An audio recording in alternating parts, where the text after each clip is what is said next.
चलिए नमस्कार दोस्तों, स्वागत है आप सभी का। और आज हम करेंगे नीट 2025 की जो वैकेंसी आई है उसका पहला चैप्टर से शुरुआत। ठीक है, जीव जगत के कुछ क्वेश्चन करेंगे।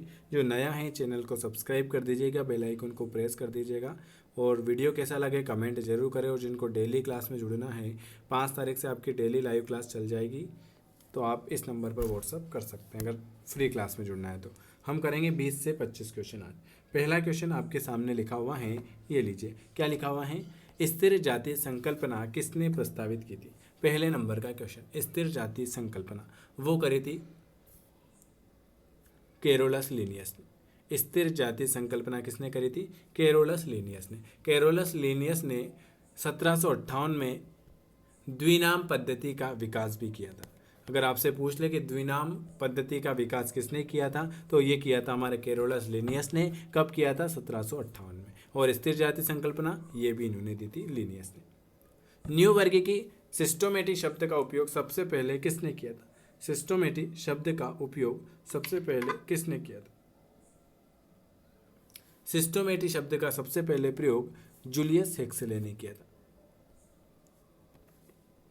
बेंथर तथा हुकर द्वारा दिया गया वर्गीकरण कौन सा है? बेंथर तथा हुकर द्वारा दिया गया वर्गीकरण जो हो जाएगा वो हो जाएगा आपका प्राकृतिक। कौन सा हो जाएगा? प्राकृतिक। बेंथर तथा हुकर द्वारा जो दिया गया वर्गीकरण था वो था प्राकृतिक। बेंथर और डोल्टन हुकर ने वर्गीकरण पद्धति का वर्णन किया था। वर्गीकरण पद्धति का वर्णन किसने किया था? बेंथर और हुकर ने। कब किया था? 1862-63।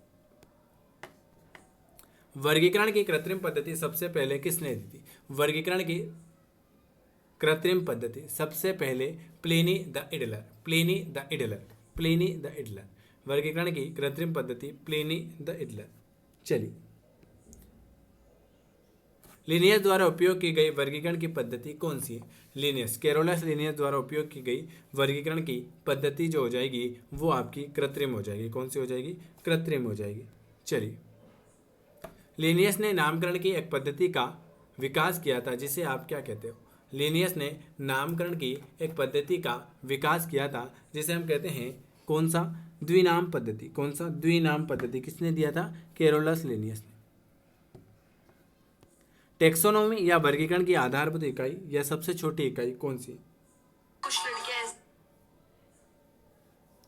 टेक्सोनोमी या वर्गीकरण की आधारभूत इकाई या सबसे छोटी इकाई कौन सी हो जाएगी? तो वो हो जाएगी आपकी जाति हो जाएगी। कौन सी हो जाएगी? जाति हो जाएगी। चलिए, अगला क्वेश्चन है, एक टेक्सोन जो होता है वो किसके बराबर होगा? एक टेक्सोन जो होता है किसी भी वर्ग के टेक्सोन के बराबर होता है। तो एक टेक्सोन हो जाए किसी भी रैंक के टेक्सोन के बराबर होता है। मानव में सुधार के लिए आनुवंशिक सिद्धांतों का अनुप्रयोग क्या कहलाता है? मानव में सुधार के आनुवंशिक सिद्धांतों का अनुप्रयोग जो है इसे हम कहते हैं यूजेनिक्स कहेंगे। क्या कहेंगे? यूजेनिक्स। जीवाश्मों का अध्ययन क्या कहलाएगा? जीवाश्मों का अध्ययन जो है ये क्या कहलाएगा? ये कहलाएगा आपका जीवाश्म विज्ञान। क्या कहलाएगा? जीवाश्मों का अध्ययन जो है जिसे हम कहते हैं जीवाश्म विज्ञान। पौधे या जंतुओं के समूह जो समान लक्षण वाले किसी भी रैंक के होते हैं उन्हें आप क्या कहोगे?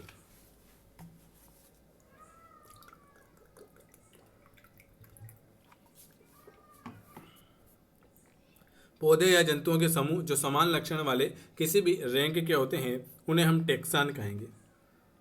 आधुनिक समय में वर्गीकरण का सबसे मुख्य आधार क्या है? आधुनिक समय में वर्गीकरण का सबसे मुख्य आधार है एनाटॉमी और कायिक लक्षण।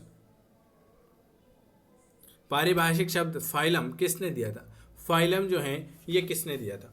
ये हमारे क्यूवियर ने दिया था। फाइलम शब्द जो है ये हमारे क्यूवियर भाई साहब ने दिया था। टेक्सोनोमी श्रेणी का क्रम बताइए। टेक्सोनोमी श्रेणी का क्रम होता है प्रभात, वर्ग, गण, कुल, ट्राइब, वंश, जाति। नामकरण की द्विनाम पद्धति का अर्थ क्या है? नामकरण की द्विनाम पद्धति का अर्थ हो जाएगा एक वैज्ञानिक नाम जो वंश और जाति से बना। चलिए, अगला क्वेश्चन, लीनियस को किसके लिए क्रेडिट मिला था? लीनियस को द्विनाम पद्धति के लिए। द्विनाम पद्धति किसके द्वारा शुरू की गई थी? डी ब्रिस के द्वारा। किसके द्वारा? डी ब्रिस नहीं, कैरोलस लिनियस ने द्विनाम पद्धति करा था, बी वाला। जाति क्या है? जाति है जैव विकास की एक इकाई। क्या है? जैव विकास की एक इकाई। क्या हो जाएगी? जाति हो जाएगी। बहुत अच्छे अच्छे क्वेश्चन है आज के। जातिवर्ती वर्गीकरण किस पर आधारित है? जातिवर्ती वर्गीकरण है सामान्य जैव विकासशील वंशज पर। द्विनाम पद्धति में दो शब्द होते हैं, कौन कौन से होते हैं? एक तो होता है वंश और एक होता है जाति।